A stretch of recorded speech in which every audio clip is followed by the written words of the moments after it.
Are you ready to transform your pool into a stunning oasis? At Mainland Pool Service, they're a family-owned business committed to keeping your pool looking pristine all year round. They believe that pool care should be proactive, not reactive, which is why their skilled team handles everything from routine cleaning to complex issues with precision. They prioritize clear communication and personalized solutions to exceed your expectations. Join the Mainland Pool Service family today and experience the difference their expertise and dedication can bring to your relaxation retreat. Contact them now at mainlandpoolservice.com. Kroger shoppers and Grizz fans. Want exclusive last-minute discounted ticket deals texted straight to you? Sign up with the new Kroger Buzzer Beater deal. Fans can sign up by texting Grizz to 636-479 or visit your local Kroger store in the Delta Division and scan the QR code.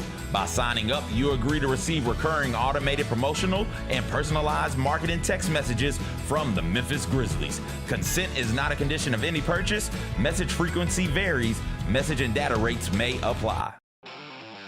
Thanks for showing up, Memphis. Nothing compares to catching your Grizzlies IRL. And that all starts with buying tickets at Ticketmaster, the official ticket marketplace of the Memphis Grizzlies and the NBA. Ticketmaster gets you to the game so you can catch every highlight. Put that jersey collection to use for the next game and get Grizzlies tickets at Ticketmaster. Whether they're here at FedEx Forum or on the road, Ticketmaster's got your back when it comes to scoring tickets. And there's no better brag than saying you saw it live. Jeff Dunham, Artificial Intelligence, his all-new tour. Just a hand. You're the other white meat. MJ, how can you be so smart on one hand and so stupid on the other? Well, you're half of it. I realize I could have avoided all this years ago with one simple word. I do not. Silence! Don't miss a Memphis. Friday, April 10th, FedEx Forum. Tickets on sale Monday, September 29th at jeffdunham.com.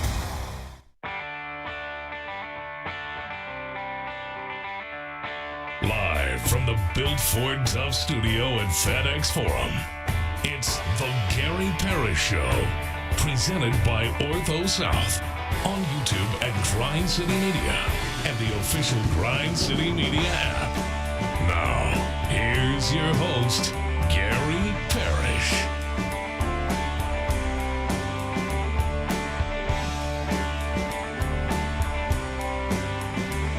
All right, I'm here. My name is Gary Parrish. I'm speaking to you from Midtown Manhattan, New York City. Bennett Doyle back in Memphis producing the program. Glad he's with me. Glad you're with me. Hope you're getting through the day best you can.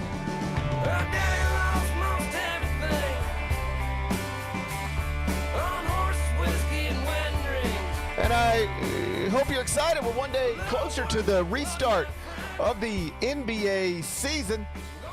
Grizzlies and Jazz gonna restart things on Friday night. It's a race to the bottom. We'll get excited about it momentarily. First, so quickly, let's set today's schedule for you. In the next segment, about 20 minutes, Drew Hill's going to join me. He, of course, is one of the many fine journalists over at the Daily Memphian. Had an interesting story yesterday I told you about during carryout about why Memphis is perhaps going to need to hire a general manager to help Penny Hardaway run the men's basketball program if the Tigers are going to keep Penny Hardaway for what would be a 9th season at his alma mater. So I'm going to talk to Drew about that. Obviously, I'll ask him about Grizzlies stuff. Drew Hill will join me in about 20 minutes. Finish talking to Drew. We're going to take a break, come back, do 5 more things you need to know, at which point we'll discuss 5 previously undiscussed stories, among them Houston, Iowa State, game of the night in college basketball last night. It met the hype.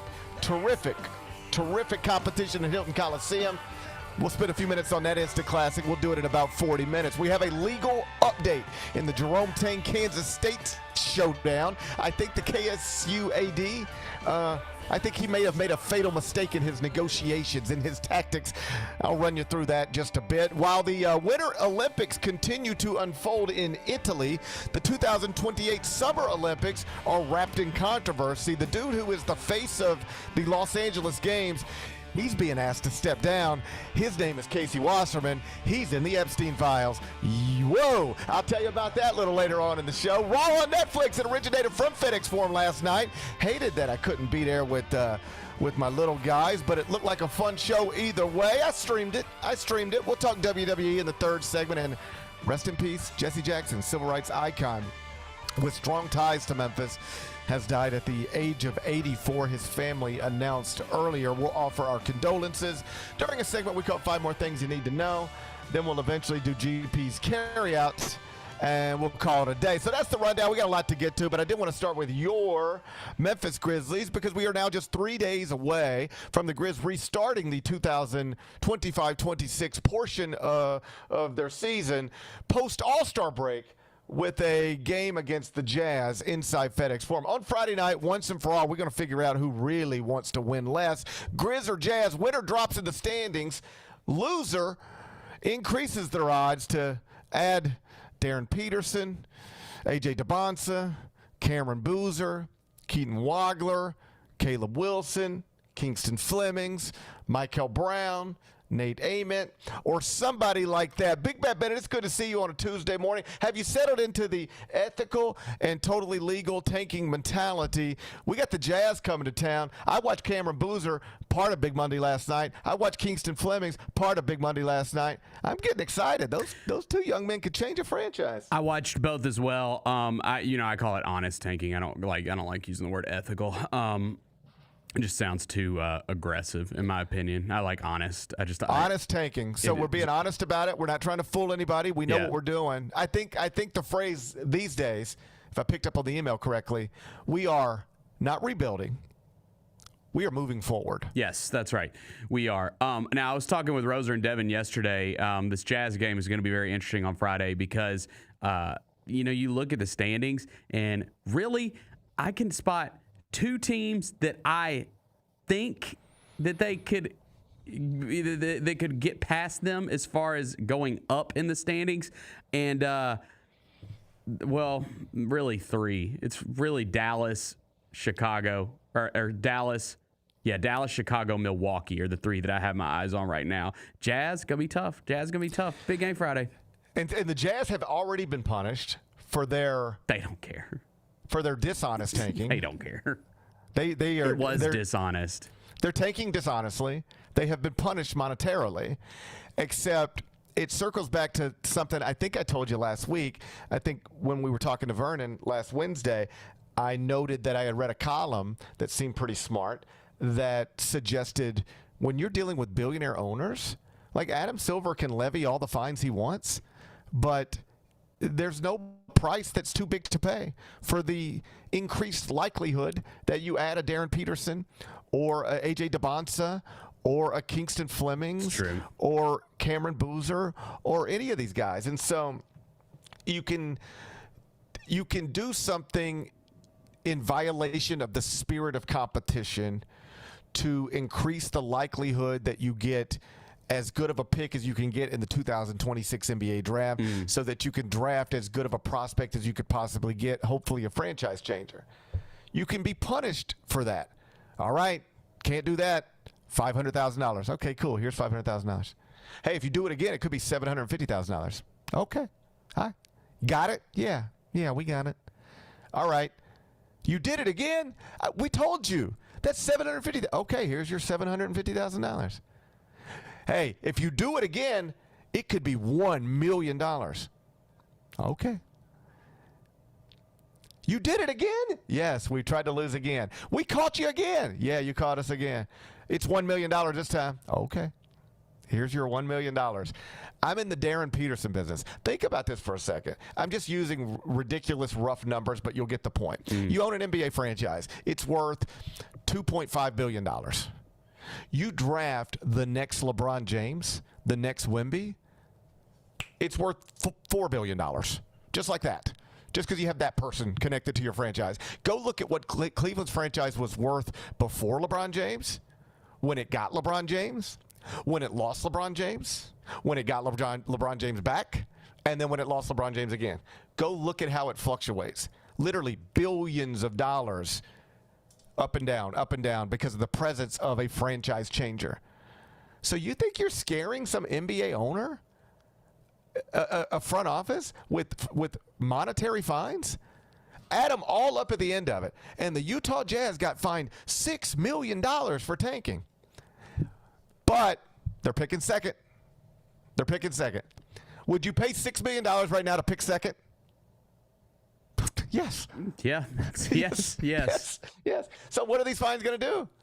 Like the NBA's got a real problem and it has to address, but it cannot address it in real time in this season with fines, because I don't want to speak for Robert Parra or any other owner, but if you told me the price to pay to not even guarantee that you can get Darren Peterson or AJ DeBonzo or Cameron Boozer or Kingston Flemings or Keaton Wagner or whoever you love, and there's a lot to love out there.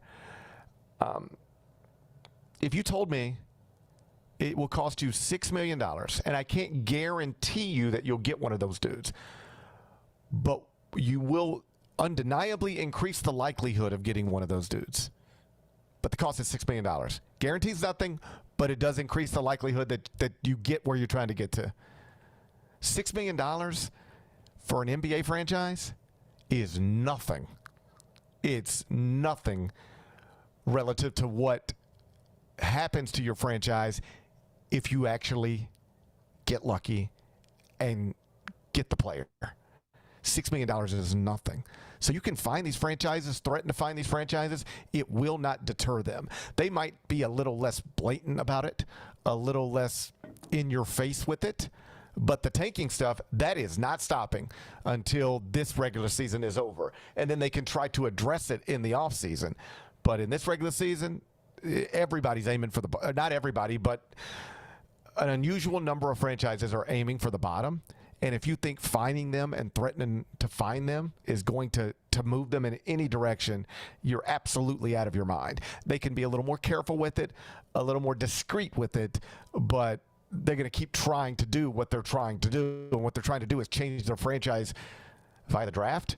And you're going to have that on full display Friday night inside FedEx Forum. If you're looking for a positive in all of this, it is that last night again.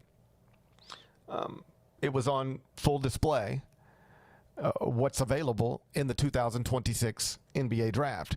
Doubleheader on ESPN, Duke, Syracuse blowout. And boy, if you're a Memphis Tigers basketball fan, feeling bad about the state of your program, have you turned on a Syracuse game lately? Man, now, how the mighty have fallen. I mean, buddy. We like to think of ourselves as a proud basketball program because, you know, we've been to Final Fours and right. We were in the 2008 title game. Yeah, well, they won the 2003 national championship. They've been to Final Fours. They've actually cut the nets. That's where Carmelo Anthony played. They play in a dome. It's a basketball team that plays in a dome. As far as I know, the only one in this country that plays in a dome. All right? And they used to fill it up. Every year when I was the Memphis beat writer, you would get these reports about attendance because under John Calipari, Memphis attendance always ranked like, or it often ranked like in the top 20, top 15, top 10, whatever. But Syracuse was always up there, good or bad under Jim Boeheim, because they had more seats than anybody else. Mm-hmm. They played in a dome, the Carrier Dome. Now you look at the pictures from the Carrier, it's empty. It looks like a Memphis basketball game, 2026. Syracuse and Memphis are living the same life right now. They have an alum running their program, and it's gotten really bad.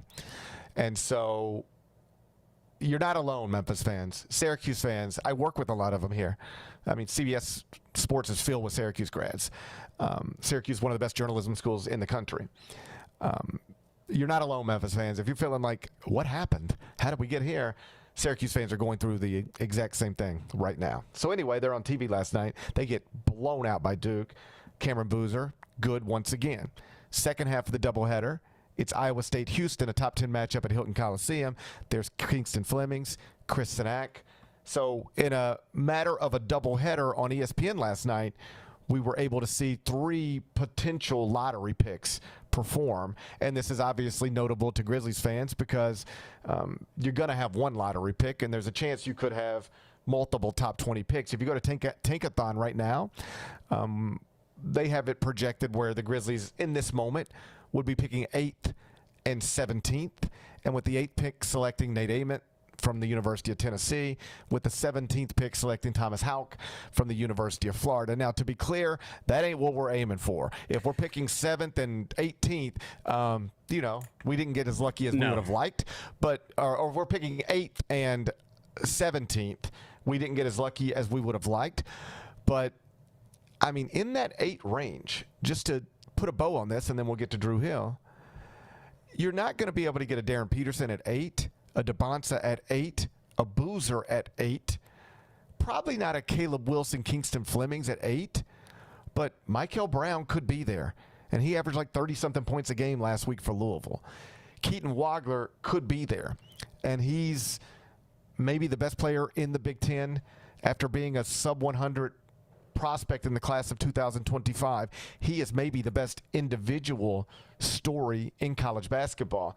Sub-100 recruit, ranked 150 at 24/7 Sports, leading scorer on a top 10 team from a power conference as a true freshman, now projected to be a top 10 pick, one and done, not normal, perhaps unprecedented. He might be available at 8. Nate Ament is who Take-A-Thon has the Grizzlies taking. Below that mark, Darius Acuff, LeBaron Philon, Braylon Mullins, Yaxel Lindenberg, Braden Burries. This draft is just as good as everybody says, just as deep as everybody says, just as elite at the top as everybody says, and the Grizzlies have a chance to be selecting multiple times out of that. So if you're looking for a positive in a season that has gone a way none of us wanted it to go, the positive is that the payoff could be massive. You're going to have ping pong balls, and if they bounce the right way, absolutely you can select a franchise changer. Even if it doesn't, you're going to have an opportunity to select somebody who can be an impactful and meaningful member of the franchise going forward. So as the email said, we are moving forward, and the best way to move forward, I think sometimes, is to get excited about the future. And if you had ESPN and a television on last night, that was one way to do it. Drew Hill is up next. Sonic Radio. Welcome back to Sonic RNDIO. That spells radio with me, the CIO. This just in, the new Sonic $1.99 menu lets you build a crave-worthy meal for just $1.99 an item. Whether that's a creamy shake, crispy tots, or a quarter-pound double cheeseburger. This just out. Ostriches. They're mean, not very cute, and in my opinion, way too big for a bird. Don't miss the Sonic Fun 99 menu. 5 items, always $1.99. Live free, eat Sonic. Tax not included. See menu for details. Let's face it, there's a lot of trash talk in basketball, but the great teams let their performance do the talking. Like Ford F-150 with Pro Power on board, a class-exclusive industry-first feature that turns your truck into a mobile generator and leaves the competition speechless. Ford F-150, official truck of the Grizzlies. Greatness starts here at your Mid-South Ford dealer.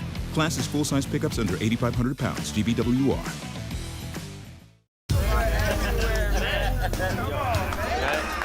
Now that's the new edition way. I feel like there's another level we can take it to. What you think, Mike? 2 steps ahead of you, Slick. What's good, bro? What you doing, man? I'm in. Woman, you don't even know what I'm getting ready to ask you. Here's the vision. All 3 of us on the same stage every night. Gonna be crazy. No barriers, no separation. It'll be like 9 kings and a queen. The next level starts now. How are you able to release and have an instrumental song become a huge deal? And I forget who the disc jockey was, but he put the wrong side on. He put the Green Onions by mistake and played the B side instead of the A side. No! And that's when the change happened. These people started to call the station and say, play that song again. The Chris Vernon Show, live on weekdays at noon on YouTube at Grind City Media and the official Grind City Media app. I risk my life to tell y'all these truths. Cat Williams is back. Brand new material, a new tour, and the same legendary laughter he's delivered for decades. Nick Cannon got 136 children, Jesus. Did you know that? Always classic, always Cat. White people are friendly. You can call them at 3 o'clock in the morning with the wrong number and they won't even be mad at you. Hello? No, I'm sorry. No Shaquita here. The Golden Age Tour. March 6th in FedEx Forum. Get tickets at Ticketmaster.com.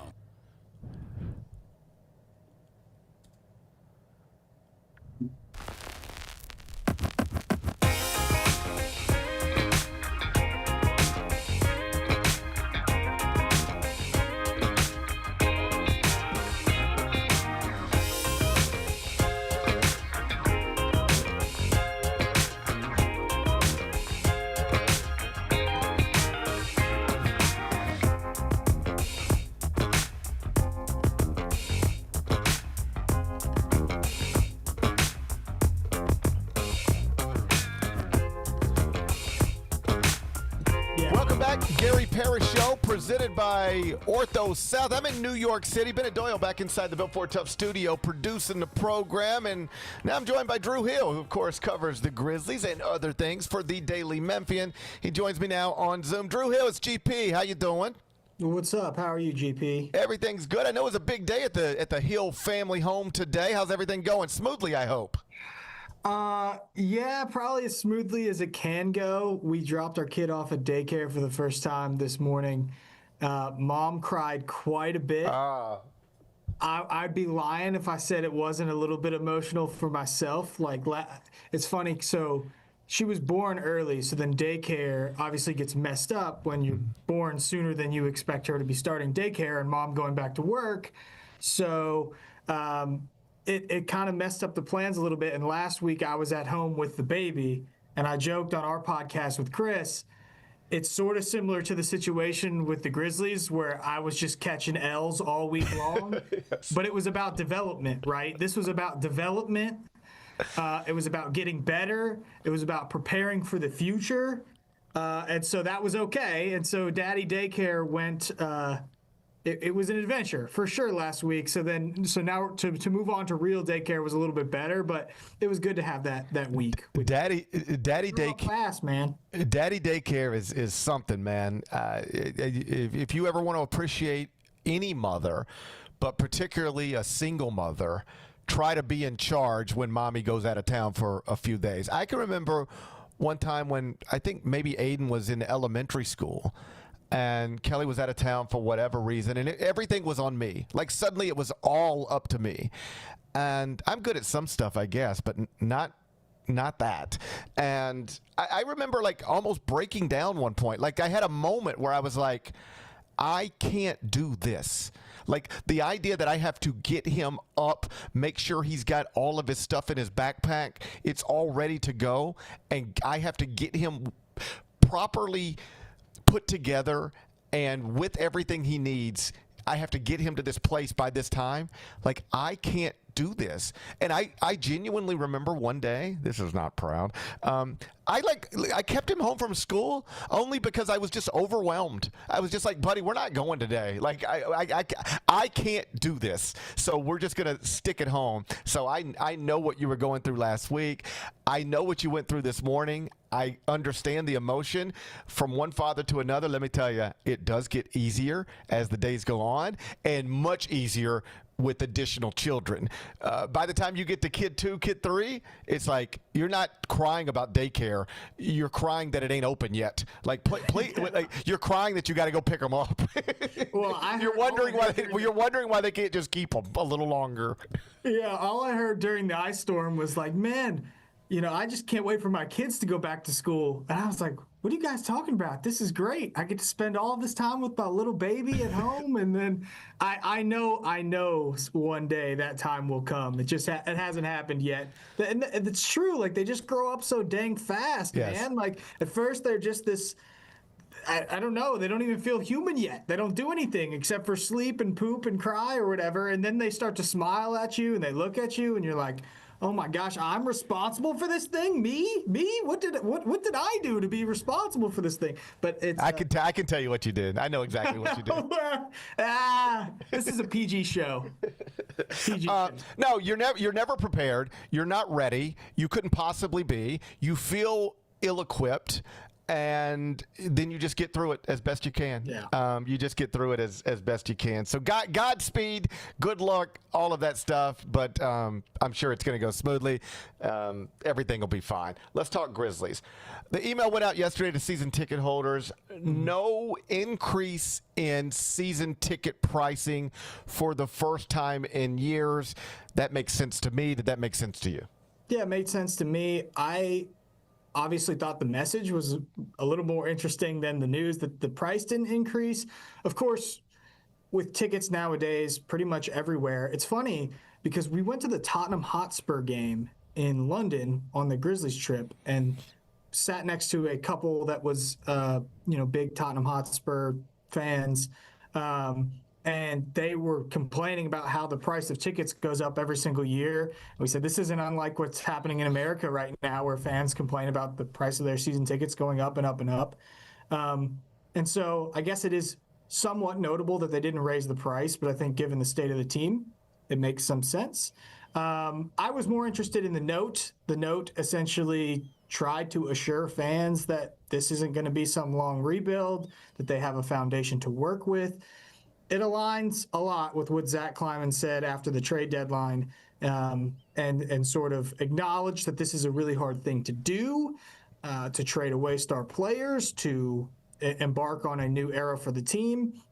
And it's never fun for the fans in particular, but this is something that they felt like needed to be done for the future of basketball here in Memphis.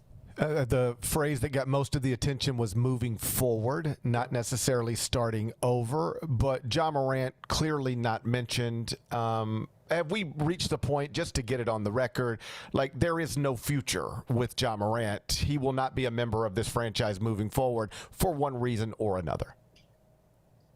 I think that the Grizzlies in particular have been very clear in the messaging, especially what you heard from Zach Kleiman when he says, turn the page, start a new era, new direction, pivot to a younger build. Like all of this is language for this team isn't holding on to these stars. This team is moving into a new direction.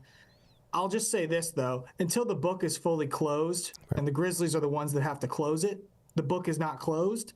I think, is there a scenario where they get to the offseason and the trade market is still not to their liking? At what point do you have to move on? And at what point are you willing to make a move that would be uncomfortable for you as a franchise? I'm talking a negative trade value type of trade, right? I still don't know if they would be willing to do that. So I can't speak for exactly how long Ja Morant will remain a Memphis Grizzly, but I can tell you based on the language that we have heard in this letter from Zach Kleiman, from what I just hear around the organization in a non-public setting, it just does not feel like this is something that's going to continue to be a thing for very long. It just feels like the Grizzlies have decided that they're moving in this new direction. Ja is a leftover here, but that's mostly what he is. I don't think they're viewing him as the center of the franchise moving forward from this point. Last thing on the Grizzlies that I want to talk to you about, your Penny Hardaway Memphis basketball column at dailymemphian.com. Talk to me about Zach Edey. When the Grizzlies do ever put names on it, it's a future with Cedric Howard, Zach Edey, and whatever all of these draft picks might bring. But when you say that out loud to somebody else, they say, well, good luck, because you used to say that about Ja Morant, and he never played, and now you got Zach Edey, and he's not playing that often either. Will I see Zach Edey play basketball again this season? How concerned should I be about this lingering issue? I don't think you should be overly concerned. Zach Edey had played on the ankle, even though it wasn't exactly at 100% for a long time. I think this was something that sort of tries to assure that his health will be better moving forward. That was why they made this procedure. In terms of whether or not he's going to continue to play this season, I would expect you would want at least some runway into next year. I look back at, Brandon Clark returning from injury late in the season that at that point was already lost. They still decided to do that. I think you could have the same type of situation here with Zach Edey. I don't worry about the long-term health for Zach Edey at this point. I think it's a small enough period of time, and it's a small enough little sample here where I think that once you get this ankle figured out and this ankle gets cleaned up, you feel better about it. Now, there's lots of people out there that would say a man that big who plays that position dealing with a foot injury is almost never a good sign, and I would agree with that. But I do think that this is a procedure that's going to help limit what will happen moving forward. That's why they did it. So I personally am choosing not to play Doomsday as it relates to the Zach Edey stuff. Let's move on to Tiger basketball. The column posted yesterday. It's time for Penny Hardaway to do what's best for Memphis basketball. That was the headline. The column explains how the job is different than it's ever been.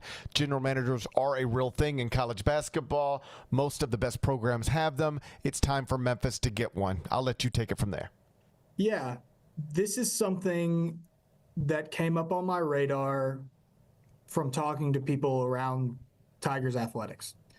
And it's something that the football team did 2 years ago, I believe. They've now had 3 GMs over 2 seasons.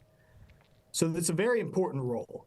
And I really wanted to start writing this from almost like a place of ignorance, as if I know nothing about the GM job, right?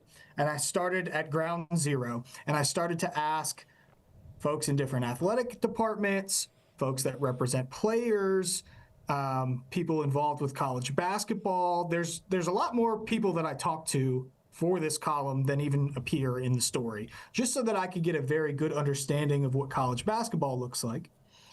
And then and sort of how the transfer portal works and why general managers are important. And essentially every single person told me the exact same thing, which is that this has now become a critical part to running a college basketball team. And I think one of the quotes from one of the agents I spoke to in the story essentially said, look, if Memphis wants to consider itself a big-time college basketball program, they need to have a GM. Like, I just view that as a necessity at this point. Memphis is behind because they don't have one. You look at schools in the SEC, the ACC, you know, whether they have somebody labeled as the general manager or not, somebody is operating as the GM at those programs. These teams know exactly who's going to go into the transfer portal before the portal opens in March. These teams know which of their players are interested in staying and which of their players are going to be on their way out at the end of the season. And I just compare that to the last few off seasons that we've had with Memphis basketball. You know, 2 out of the last 3 have been rough. And I sort of look at it and say, why are we going into late April not knowing if the star players on the team are going to be back or not? That's not how elite college basketball programs operate in 2026. And it's not the fault of Penny Hardaway. I didn't put this all at the feet of Penny Hardaway. Now, I think there's certain parts about this that of hiring a GM that may be more complex than it appears. It's not just a no-brainer, oh, you just say, okay, Penny, hire a GM. I don't think it's that simple. But I do think that, you know, for Penny, it'd be a whole lot to ask of him to say, hey, schedule a non-conference schedule that's really competitive because we have to boost our tournament resume. And watch players in the Sun Belt and the West Coast Conference and players all across the country and know which of those players may be in the transfer portal so that you know your options when you get to the end of the season. And coach your basketball team. Fix the rotations, fix your scheme, do all of that. All at the same time? That's too much to ask of a college basketball coach. That's why all these programs are hiring these guys. And you just heard it repeated over and over and over again from every single person that I talked to. And so I thought it was time to just write a column that says, look, you know, this is partially about Penny, it's partially about the university, but it's about getting this program in a place where it can succeed. We don't know. Sorry, I'm rambling here. No, please. Know if Penny Hardaway, well, here's what we do know. We know Penny Hardaway has coached a team that's won the conference tournament and has won the conference in the regular season. We know he's capable of coaching a team that can do that. I don't know if we can say for sure whether Penny Hardaway is the guy for the program moving 15 years down the line, you know, a long-term coach for the program based on the results that we've gotten so far. What I do know is that people love Penny. I was there for the beginning of the Penny era. I saw what a galvanizing force it can be. I've seen what it looks like when it's going well for him and the excitement that he can bring to the program. And so I think everybody, for that reason, wants it to work with Penny, myself included. But we need to do things that put Penny in a position to succeed. And right now, when I look at that program, I don't think they're positioned very well to compete at the highest levels of college basketball. I think all those points are valid points. I thought how you zeroed in on in the column, we know what Penny Hardaway can do. Like, he can coach a American Athletic Conference team to a conference championship. We've seen him do that. So now let's talk about what maybe are some more challenging set of circumstances. And the roster building has clearly been one of them. And I echo what you say. The state of the program is mostly Penny Hardaway's fault combined with conference affiliation.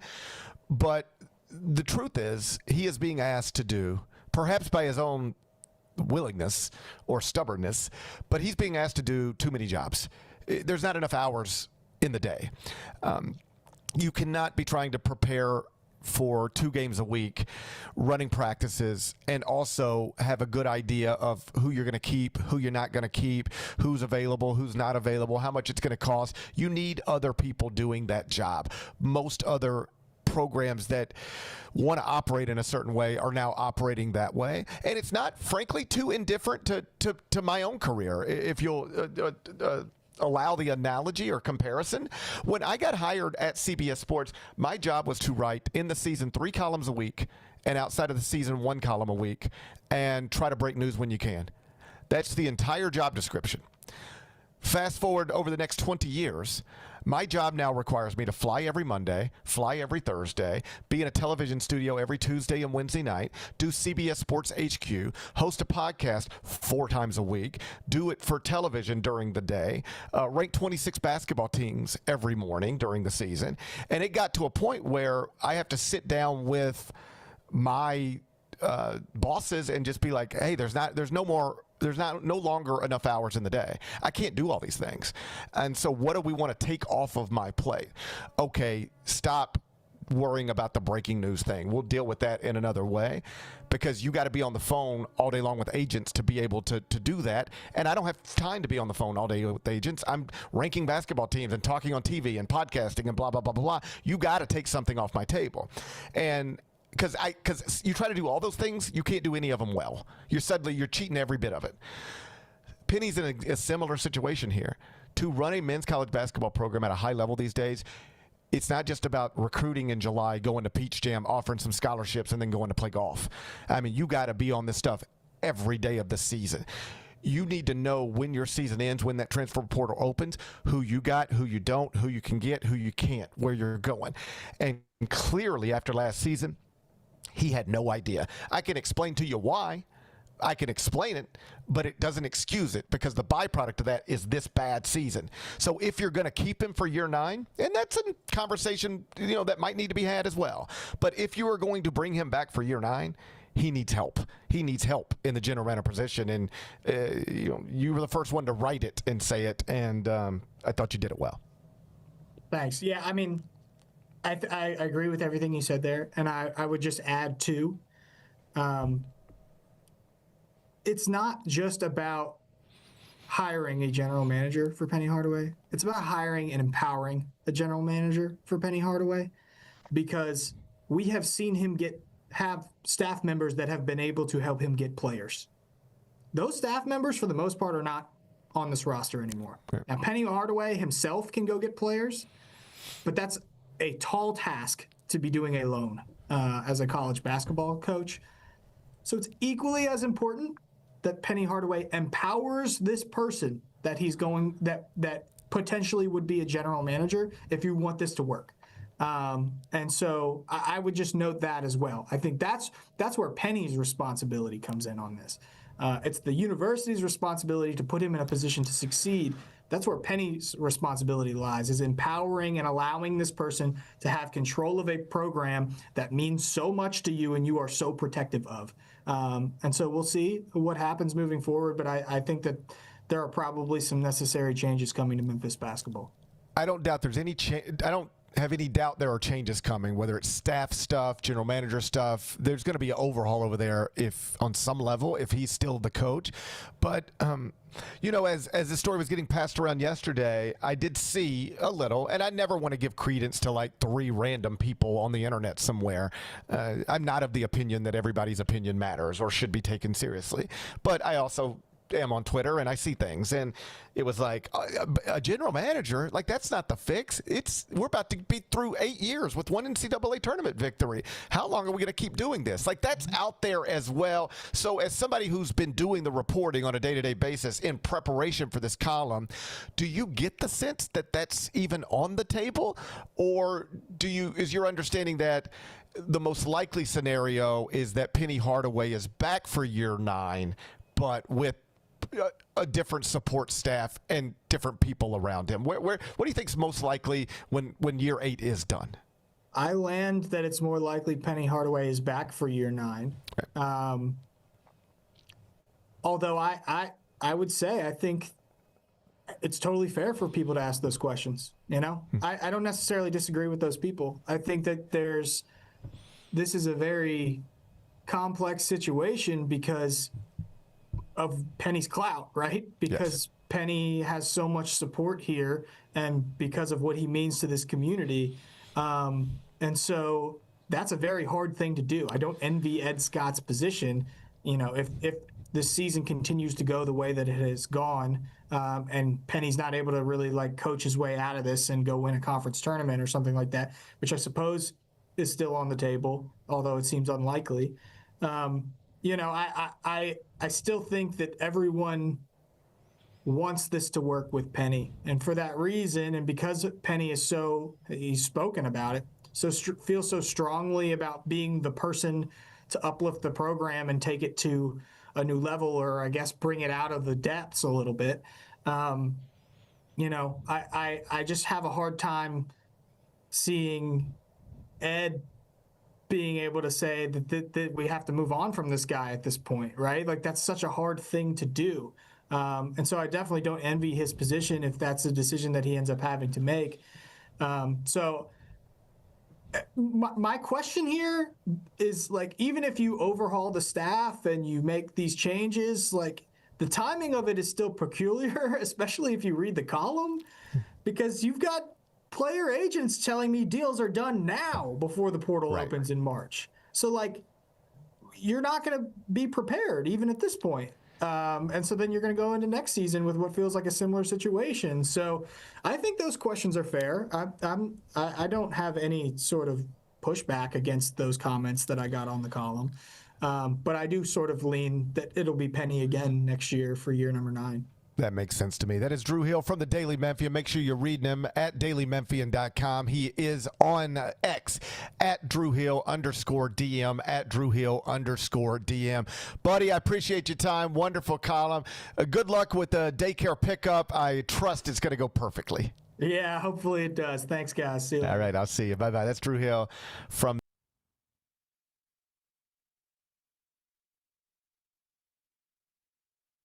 on the Penny Hardaway thing. I think the more likely scenario at this point is that he is back for year 9, but with changes around him in some form. But I get the other sentiment. I've just sort of decided I'm not going to be the guy yelling a coaching change must be made. Like I just don't. I'm not. I just have no energy to do that. I look back on the Tubby Smith thing, and I believe I was right. But I didn't like my tone if I look back on it. And I understand how it got to that point. I was saying you've got to make this change. And then there's something about my personality that when I hear other people disagree with it, I double down on it. And I think I can over-explain it to you. If I just explain it to you one more time, you'll get it this time. So as I'm going, like, you've got to fire Tubby Smith and hire Penny Hardaway. And, you know, my buddies Jason and John are like, no, if you just get Tyler Harris, it'll fix everything. And I hear that, and I'm like, are you guys crazy? Derrick Rose played here. What are you talking about Tyler Harris for? And then so I doubled down. I'm like, no, one more time. Let me say it again and explain it to you again. Next thing you know, I'm doing shows every day about fire Tubby and hire Penny. And I think it was right, but I look back on it, and it's not my proudest microphone moment. I'm just not going to do that here. I'm not going to scream and yell about what should or should not happen. But I understand, like Drew said, I understand the sentiment from some Memphis fans who are ready to move on, turn the page, just be done with this. Because here is the truth. I say this with no emotion. It's just true. if he were anybody other than Penny Hardaway, this would already have been over. And I don't mean it would be over at the end of year 8. It would have been over. You'd have never got to year 8.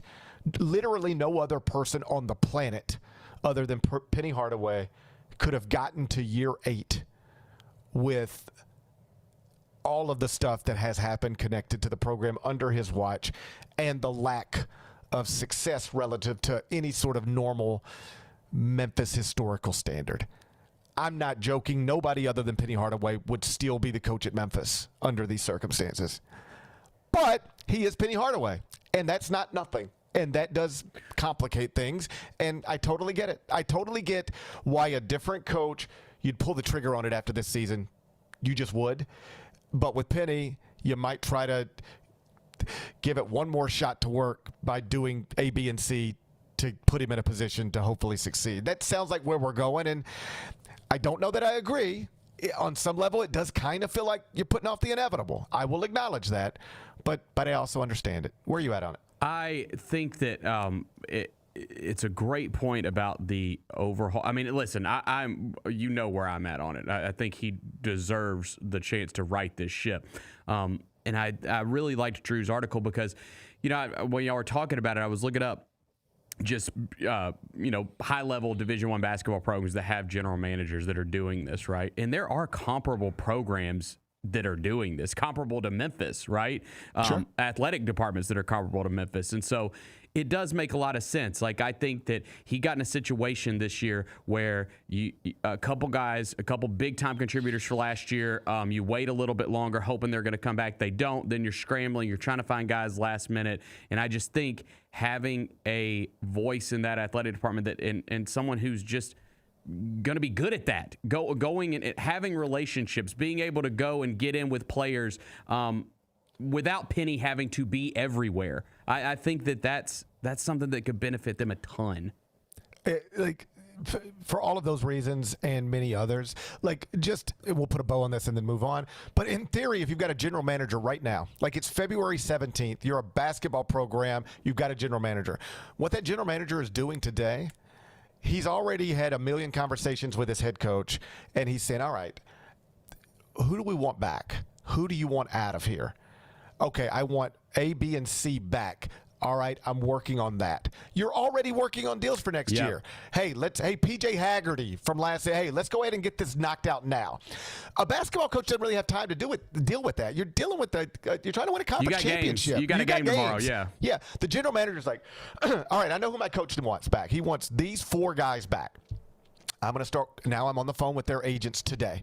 All right, listen, coach is in love. We know what you did last year. Is your guy happy? Does he want to stay here? All right, listen, we're going to take care of you. This is the money we got in range. I understand. I heard you want to get in the transfer portal with him. Cool. What can we do to keep him out of the portal? I got $800,000. I can give you. I got $800,000. If I make it 1.1. Can we just be done with this and he's not even getting in the transfer portal? Like, these are the things that are happening right now. And, oh, by the way, when you're a general manager and you're talking to your player's agent, that agent also represents 14 other players spread across the country. So you're like, hey, yeah, okay, so we got the thing knocked out on my guy. Hey, don't you also have the point guard at Clemson? Yeah, so what's his deal? Is he happy there? Because I know he was starting, but now he's on the bench. I loved him when I saw him at Peach Jam. What's his situation? What did he make at Clemson this year? Well, hey, listen, talk to him. See if he'd be interested in us. This is the number we could maybe get done, but just hit me back on that, before the end of the week. Let me know what he's thinking. I'm making these stories up, but this is all stuff that's happening right now. TJ Otzelberger doesn't have time to deal with that. He's coaching on Big Monday against Kelvin Sampson. You need somebody on your staff having these conversations, making these deals, fundraising, knowing who's getting in the portal, who's not getting in the portal. Hey, coach, don't worry about keeping your backup point guard. I've been on the phone with so-and-so's agent. He's been the starter at Gardner-Webb, averaging 17 points per game, shooting 43. You ain't going to believe this, but his dad loves you, and they think for $740,000 he'll be a Tiger next season. Let's get this. All that stuff is being done right now. The head basketball coach does not have time to do it. You need somebody who does, because if you don't have somebody on your staff doing these things, you're blind. You're just going through it blind, and then the transfer portal opens, your season's done. Then you start having all these conversations, but your players and their agents have been having these conversations with other people for months. You're ill-prepared for the moment. And Penny got caught last year. He got caught in a bad situation. You cannot let that happen in this era of college basketball. And that's why, again, it was a smart column from Drew. If Penny Hardaway is going to be the coach at Memphis for a 9th year, he needs somebody to do that job. And I imagine if he is the coach for a 9th season, there will be somebody doing that job. We come back, turn our attention to college basketball. Incredible game last night, Hilton Coliseum. Iowa State, Houston, top 10 matchup. Cyclones won it. Fun game. We'll dive in next. Gary Parrish Show presented by Ortho South. Thanks for showing up, Memphis. Nothing beats catching your Grizzlies IRL, and nobody knows that better than you. So next time you want to hit up a game, Ticketmaster's got your back with tickets to every upcoming matchup. Whether you're catching the Grizzlies at home or on the road, you'll find tickets at Ticketmaster, the official ticket marketplace of the Memphis Grizzlies and the NBA. Keep putting that jersey collection to use and get Grizzlies tickets today. There's no better brag than saying you saw it live. See you courtside again soon, Memphis. The heaviest metal credit card of all time. Rumored to be one of only 18 in existence. Plated with the very same tungsten that forged the International Space Station. And wielded at business dinners like a samurai sword. It's a classic corporate power move. But the real power move? Having end-to-end visibility on your most critical shipments.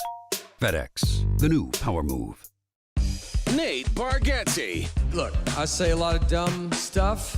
I try to keep it in front of large groups. Seems to go better that way. Big Dumb Eyes World Tour. When you say something dumb one-on-one, it's a lot for that person. I'll say it, then I can just feel that they feel the weight of my life on their shoulders. Tickets and info at NateBargatze.com. Don't miss the Big Dumb Eyes World Tour. Nate Bargatze. Grizz Nation gets set for tip-off 1 hour before every Grizzlies home game with the warm-up show. Get the latest news, notes, and analysis live from courtside at FedEx Forum. Who's going to be the tougher team that rebounds and prevents second-chance opportunities? Join me, Lang Whitaker, along with Michael Wallace, Jessica Benson, and other personalities from Grind City Media, Memphis, and around the NBA. 1 hour before every home game, live at Grind City Media on X, YouTube, and the official Grind City Media mobile app.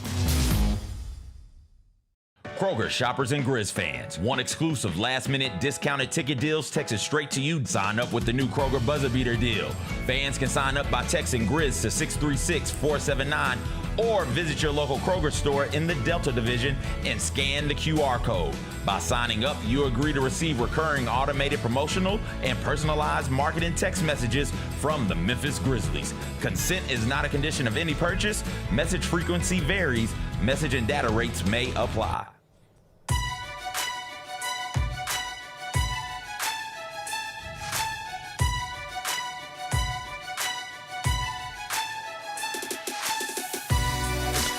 Injuries can be unpredictable, unforeseen, and unscheduled. And Ortho South understands this better than anyone. Since your injuries don't make appointments, you don't need to either. That's because Ortho South welcomes walk-ins during the weekdays and the evenings and even on Saturdays. So next time an unforeseen injury makes an unscheduled appearance in your life, visit orthosouth.org to find your nearest urgent care location. Just walk in, and Ortho South will take care of everything, especially you. Learn more at orthosouth.org. That's orthosouth at orthosouth.org. Now I got 5 more things you need to know. Number 1. Incredible game last night at Hilton Coliseum. Final score, Iowa State 70, Houston 67. Bennett, I think you had the Cougars plus 2.5. I did, and it was looking good. It was looking good for a while until that last minute of the game. Last minute of the game will always get you, won't it? Yeah, it will. It definitely knocked Kingston a couple spots down my draft board, but other than that, we'll rebound. I'm just kidding. I love him. He's great. He's man. He just pops. He pops. Even on television, he pops, and he's going to be great. And even though last night wasn't his best effort, and obviously Houston took an L, there's several moments where, because John Shambi and Fran Fraschilla were on the game, and there's several moments where this always means something to me. Franny is not easily excitable, and he's been, calling games for years and years and years and years. There ain't nothing he ain't seen. And I've noticed a few times when because he's often on Big 12 games, so he's been on DeBonsa games, he's been on Darren Peterson games. Last night he was on the Kingston Fleming game. There's just moments where he just makes noises like, ooh, he sees things that it's like, that's not normal. Normal people can't do that. Even really good college basketball players aren't supposed to be able to do that. But Darren Peterson is different. A.J. DeBonta is different. Kingston Flemings is different. You saw that last night, even in defeat.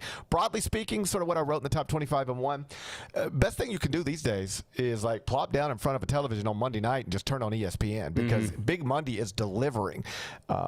Every week. 3 Mondays ago, you had projected one-and-done top 20 pick Braden Burries getting 29 points in Arizona's 86-83 win at BYU. 1 Monday night later, that's when you had Darren Peterson, presumed number 1 pick in the draft, getting 19 points when Kansas beat Texas Tech 64-61. Monday after that, you get Kansas minus Peterson. That's when he had the flu. But they handed Arizona their first loss of the season inside Allen Fieldhouse. And then last night, you get just an incredible scene at Hilton Coliseum, Iowa State winning 70-67. So TJ Otzelberger got the post-game interview with Scott Van Pelt. College basketball is in a good place right now. I know people are sometimes a little put off by transfer waivers and player movement and NIL and Lane Kiffin and stuff like that. But college athletics, like the on-the-court product, is great. And college basketball, this is one of the best seasons in modern history. It feels like every night delivers, and you got another top 10 matchup tonight. Hopefully it's as good as the one last night was. Number 2. So we got an update in the Jerome Tang situation. I think Kansas State has misstepped here. So, as you know, Jerome Tang was fired on Sunday for cause, according to KSU. That means they're going to try to get out of this without paying him the more than $18 million they owe him, according to terms of his contract. The way they're trying to get around this is they say there's a clause in the contract that says if you bring public embarrassment to the university, then you can be fired for cause. That clause is typically put into contracts for coaches for stuff like, if you get caught at the strip club, you get caught having an affair, you get caught.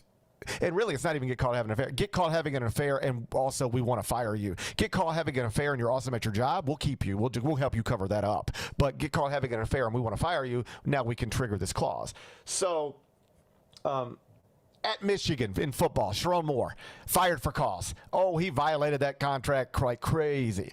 That's what that clause is typically for. What Kansas State is saying is, no, not that stuff. We know you're a good man. We think you violated your contract because you publicly embarrassed us by holding that press conference last week. It brought ridicule to the university. Tony Kornheiser and Michael Wilbon were making fun of us. Our students put bags on their heads because of what you were talking about, all this stuff. You embarrassed us. You brought embarrassment to the university. We are firing you for cause because of the embarrassment. Now, that's real flimsy. I don't think it was going to work, but that's the argument. And in reality, what you're hoping if you're Kansas State is he'll get scared to test it or won't be willing to test it, won't think it's worth it to test it, and then he'll just settle for $15 million, and we'll save $3 million. That's what you're hoping. Problem is there's now a report about how all this went down. I doubt you saw it because it's only a thing in Kansas, but it's interesting, so I'll share it with you. According to the report, as they're negotiating his exit over the weekend, because the administration decides this is done, they tell Jerome Tang at some point, according to the report, hey, listen, if you will sign away parts of this contract. We will allow you to continue coaching the team through the end of the season, and then we'll figure out the money thing when it's done. If you'll sign this to void this, to basically say, Kansas State doesn't owe me all $18 million. We'll figure out the money later. In the meantime, I'm going to coach the team to the end of the season.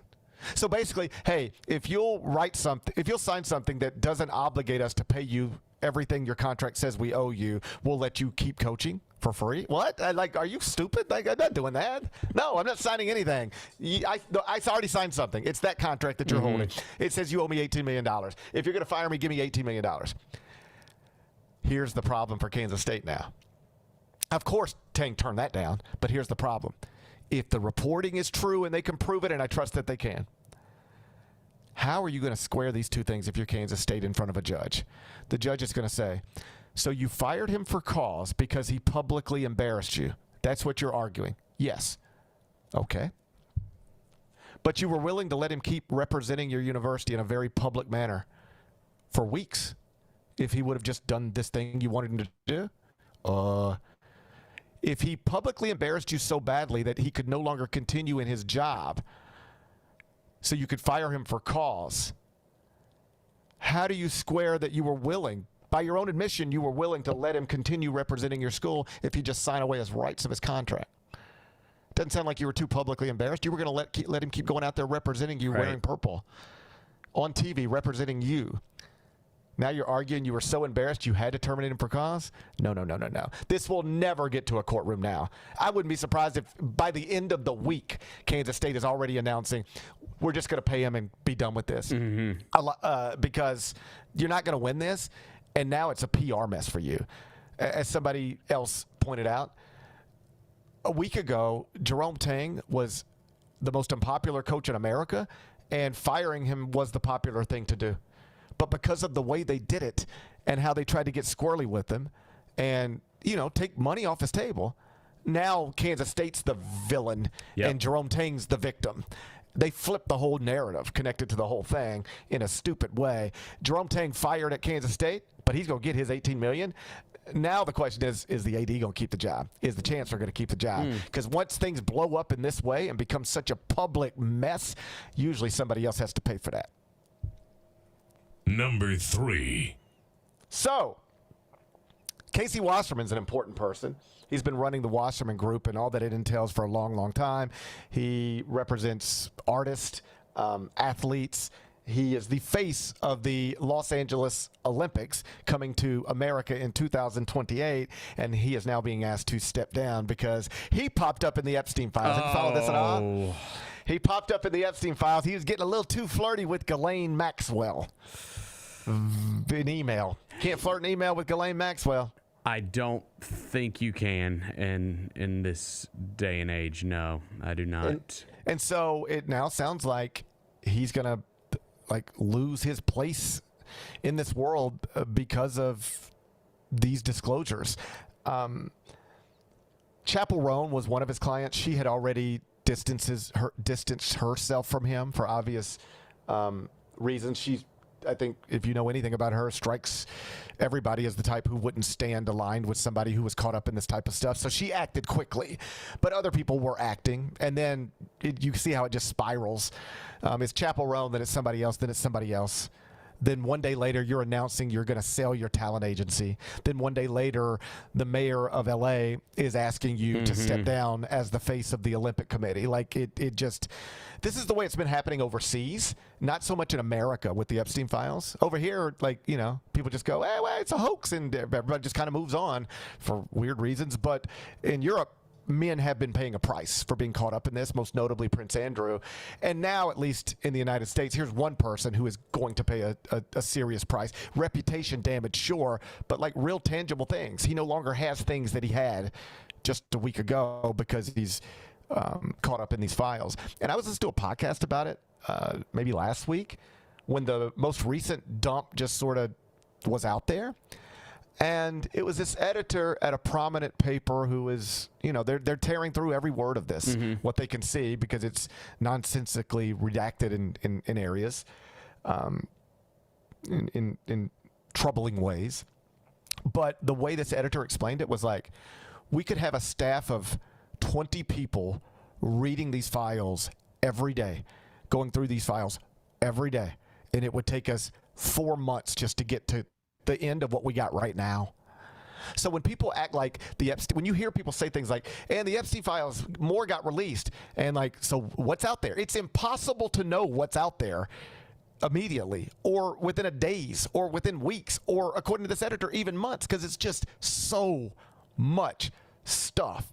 And often, to try to get a picture of what it is you're looking at, you're cross-referencing this and this and this, and you can figure out what this redacted name is because of some context clues over here. It's just like heavy lifting work. And so it's a little bit of a, like, the way this person explained it is like, today it's Casey Wasserman. Next week it will be somebody else who you might not even know is in there right now.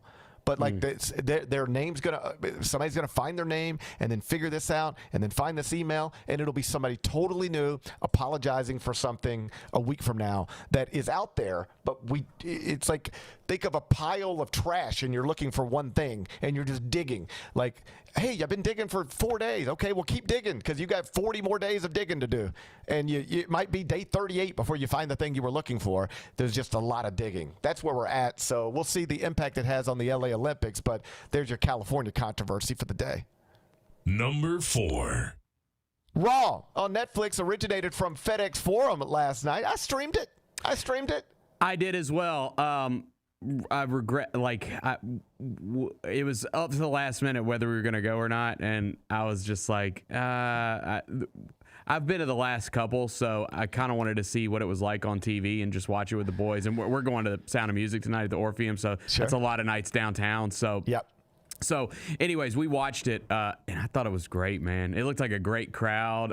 There were some fun moments. I think everybody that attended was treated well. Yeah, I mean, you had, everybody there. There's Becky Lynch, there's Gunther, there's L.A. Knight, there's Logan Paul, there's, all the characters were there, or at least most of the characters were there. And then, Javon Evans, I mean, I guess they're pushing him now. Yeah, he was up here in studio yesterday with Devin and Roser. Yeah, he's a character, man. I know. I was walking out of the studio, and I crossed paths with them and just hit him with a what's up or whatever. But I didn't know he was going to be there, so it was a weird thing to just boom, what? But anyway, he's incredible, flying all over the place. And it was just a fun night. I hated that I couldn't be in town, because if I'm in town, I'm going to be there. We've gone to the last few, whether it's Raw or SmackDown, and every time just have a blast. Every time have a blast. So the one thing that I've noticed that was different, because again, I haven't watched it on TV when it's been in Memphis in a long time, because we've gone to it, right? So it's kind of it was cool, like changing it up and actually seeing it. And the one thing that really stood out to me, man, is they just do such a good job highlighting these cities that they go to. Like, they got their little drone footage, like going across the bridge and then into Beale Street and all the way to the Forum. Like, it just looks cool, and it's really cool seeing the city get highlighted like that. I will tell you one of the interesting things that I've realized that I wouldn't necessarily pick up on my own, but I work here with directors and producers and camera people, like people who, when they are watching a game, you and I are just watching a basketball game or a football game, and when they watch it, they are looking at the shots. Why did you cut from here to there? Why did you take that fan shot? Why did you take this coach? Why did you go from that angle? They're just constantly looking at it in that way. And one of the things that I've realized, like, if you talk to the the people who are doing, the Super Bowl, you talk to these people, and you know what they tell you? WWE is great at production. I know sometimes people like to go, it's wrestling. The production on these events, they say, is incredible. The camera work, the shots that they get, just. And it's like they almost never mess up. This is what a director told me. The most fascinating thing about them is they're doing these big shows with all these moving parts, pyro, the screens, and everything is usually like on time. You don't see many just, why did they, that was a bad shot. That was a bad, wrong camera. They don't mess up too often. They're very, very good, and you saw that last night. Yeah, and they're constantly evolving. Like go watch just a Monday Night Raw from 5 years ago compared to last night. It's a completely different product. Like it's just they're constantly evolving their production, and it's why they stay relevant. Yeah, so congrats to everybody who went last night. I trust you had a good time, and hopefully the next time Raw is inside FedEx Forum, it is in a part of the calendar that doesn't collide with college basketball, so that I can wait. Did you see the picture that I sent you? By the way, Kofi Kingston. Do we have that? I think we have it. Damn. They do tend to, when they go to cities, they will lean into like the city they're in either a positive way or a negative way. So like Becky Lynch isn't just going to say, I'm not fighting tonight. She'll say something like, I don't wrestle in Memphis, just to make the Memphis part of it. So it's all great. And so I had fun watching it. I trust everybody in the building had a good time. That was that hurts our heart. Too soon. Too far, Kofi. It's too soon. Too far. Too soon, Kofi. It's too soon. Number 5. Rest in peace. The Reverend Jesse L. Jackson has died at the age of 84. Obviously has significant ties to the city of Memphis. I'll just read you straight from the AP. The Reverend Jesse L. Jackson, a protege of Reverend Martin Luther King Jr. and two-time presidential candidate who led the civil rights movement for decades after the revered leader's assassination, died Tuesday. He was 84 years old. As a young organizer in Chicago, Jackson was called to meet with King at the Lorraine Motel in Memphis, Tennessee, shortly before Dr. King was shot, and he publicly positioned himself thereafter as King's successor. So there it is, AP story on the death of Jesse Jackson, and in the second paragraph, Memphis, Tennessee is mentioned because I think everybody knows, we've all seen the picture. Yep. Was on the balcony at the Lorraine Motel when Dr. King was assassinated. Reverend Jackson discussed that day a million times, but I watched an interview this morning. It was just a few years ago, and he was only 26 years old. Reverend Jackson was at the time 26. Do you know how young that is? Yep. Imagine being 26 and somehow it's your responsibility to help change the world. I mean, what? He was only 26 years old, and he was summoned to Memphis. He was here to meet with Dr. King. And they were, at one point, planning to go to dinner, and as Reverend Jackson was telling the story, he was joking with Dr. King. And he said something along the lines to Dr. King of, a tie is not required to go to dinner. You just need an appetite. Like, why are you so dressed up all the time, walking around like Martin Luther King? And he said they laughed about it. And, they were just on the balcony. And the way he described it was, my friend just raised his head up and pow. And he was shot through the tie. And it was over. And he said he relives that moment. Time helps, but every time that scab is ripped off, it's a fresh wound. And then, he becomes an important figure in this country, in this world. But always had those ties to Memphis. Like one of the real treats, I think, of the 2008 trip to the Final Four that the Tigers were on. It's something I had. Jesse Jackson was there. Mm-hmm. And I remember being around him and shaking his hand. And I was like, that's because you grew up in the 80s, like Jesse Jackson. Mm-hmm. And I just remember thinking, I just shook Jesse Jackson's hand and he's just right there. Like, wow. Like I don't get starstruck too often, but that was a huge figure from my childhood. Like it was impossible to even be a kid. Like, you ready for this? I don't think my young kids know who Jesse Jackson is. They know Dr. King, obviously. I'm not certain. Like, if I FaceTime them right now, would they know the story of Jesse Jackson? I'm not sure. But my point is, when I was their age, in that time, you could not know Jesse Jackson. He was everywhere. And a hugely important figure, and had been battling various health concerns in recent years. I think we knew the end was near, but still, on days like today's, it's it's always still weird to hear Jesse Jackson dead at the 84. I would encourage anybody to go read more about him. This is one of the things I do when prominent people die, not out of any sort of obligation. I'm just curious, and I start reading, and I'm always like, oh, wow, I always learn something. I always learn something that I didn't know before. And, I remember doing this with Dean Smith, oddly, is who pops into my head. Like, Dean Smith died, and I think somebody asked me to write a Dean Smith column, and I was like, oh, I better read a little bit more about Dean Smith. And I started reading about Dean Smith, and I was like, what a life this man led. And I think if you dive into Jesse Jackson, you'll just, what a life. What a life. Everybody gets one, I guess, and he spent 84 years, and he did a lot of stuff in those 84 years. Some real highs, some obvious lows, but an impactful life. Rest in peace. Be back with Carry Out.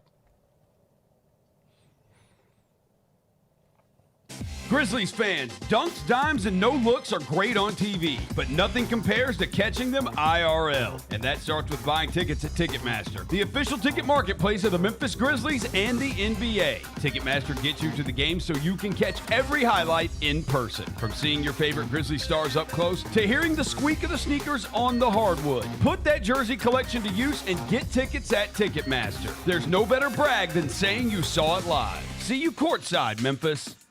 The long goodbye begins. A very special evening with Journey. Final Frontier Tour.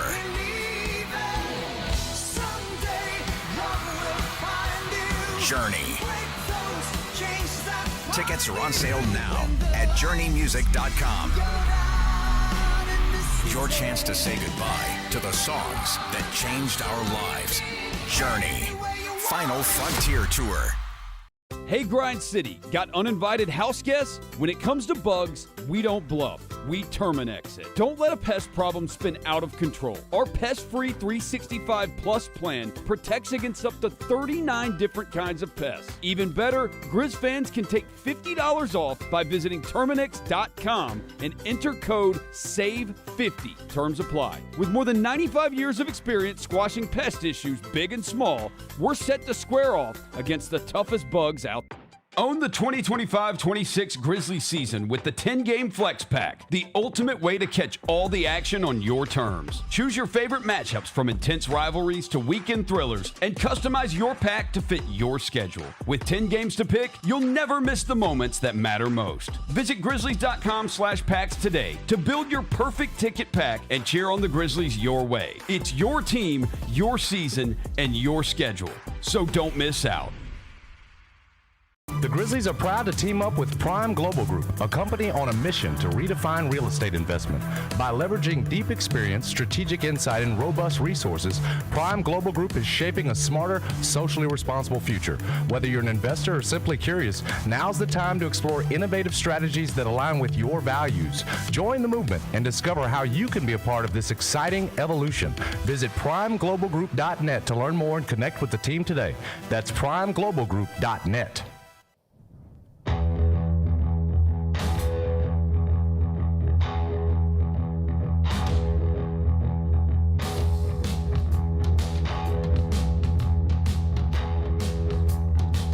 Welcome back, Gary Parrish Show, presented by Ortho South. Let's wrap this up with GP's Carryout. It's time for GP's Carryout. One final segment filled with stuff to take with you. It's not everything you need to know, but it's most of it. What did we miss today? So we got some fight news this morning. Apparently Ronda Rousey coming out of retirement. She's going to fight Gina Carano on Netflix. This moved the needle for you, Bennett? I mean, I'll watch it. Yeah, that's kind of how these things go. I mean, listen, they obviously is it Netflix that's doing the Floyd and Mike Tyson? Yeah, I will not. I'm on principle. I'm not doing that one. I'm just not going to watch it on principle. I will not watch Floyd Mayweather, Mike Tyson. And this, obviously, Ronda and Gina are two, icons of MMA. But I don't know. I'll watch it though. I'll watch it. Been a long time. I have not seen Ronda Rousey in a long time, so I can imagine maybe that's fun. But I have seen Floyd Mayweather, and I've seen Mike Tyson, and neither one of those men belong in a boxing ring in the year 2026. Yeah. If we continue to watch this stuff, they'll continue to give us this stuff. So I know I can't change the world by myself, but at some point you got to take a stand. And I love Mike Tyson. I love Floyd Mayweather as boxers. I refuse to watch them fight each other in 2026. Can't do it. So apparently the UFC was in discussion to possibly put this event on as well. That's some of the things that I've seen. Didn't end up happening. So this is just like a Netflix kind of exclusive MMA fight. I believe it's MVP's first MMA card. That's the name of the production. But I'll watch it. I don't know how fired up I'm going to get about it. Sounds like some people need some paychecks. Sounds like some people need some paychecks. So let's hit on each other a little bit. I wish them luck. What's today's biggest game? Top 10 matchup in the Big Ten. Okay. It's number 1 Michigan at number 7 Purdue inside Mackey Arena. The Wolverines favored on the road. 2.5 points. Totals 157.5. How are you going to act? I will take the Boilermakers. They did me well the other night, and so we will give them another shot to do it again. Bennett said he's a building truster. He's taking Purdue at home plus the 2.5. Tip is at 5:30 Central. You can watch it on Peacock. What are we watching on TV? Hey, the Ion College Basketball Podcast is going to be on CBS Sports Network in about, let's call it 38 minutes. Going to do it at noon Central, 1 o'clock Eastern. It'll be me and Kyle Boone talking about Iowa State-Houston last night, but also looking at the top 10 teams in the AP poll and trying to identify their possible fatal flaw. You should watch the Chris Vernon Show, but you should DVR the Ion College Basketball Podcast on CBS Sports Network. It's noon start, channel 221 on Direct TV. What's the best thing we've read? Well, I updated the top 25 and 1 this morning. It was easy. I just had to flip Iowa State and Houston. Yesterday it was Houston 5, Iowa State 6. Went Iowa State 5, Houston 6. Wrote about an incredible Monday night of basketball for what I think is the 4th straight week. If you want to read that, you can find it CBSSports.com. What's on tap for tomorrow? Tomorrow's Wednesday. That means Chris Vernon going to join me, so I'll talk NBA with him. Should be a fun show. Looking forward to it already. Enjoy the rest of your day. I'll try to enjoy mine. Meet back here tomorrow at 10. Till then, be careful, be kind, be good. Rep your hood.